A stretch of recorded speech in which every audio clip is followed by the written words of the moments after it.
முடிந்தது நித்யானந்தாவின் அத்தியாயம்.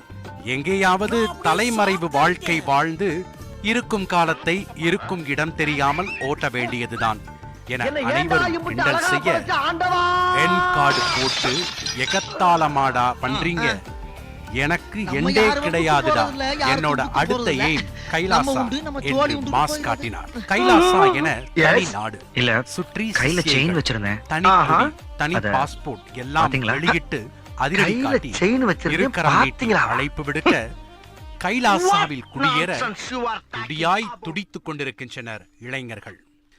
ஆனால் மர்ம தேசமான கைலாசா எங்கிருக்கிறது என்பது மட்டும் மிக ரகசியமாகவே இருந்து வந்தது. இந்த சூழலில்தான் குரு பூர்ணிமா அன்று கைலாசா எங்கு உள்ளது என கூறப்போகிறேன் என்று நித்யானந்தா அறிவித்ததும் நாடே எதிர்பார்ப்புடன் காத்திருந்தது. அதெல்லாம் சும்மா ரீல் சுத்துறாரு, கைலாசான்னு ஒரு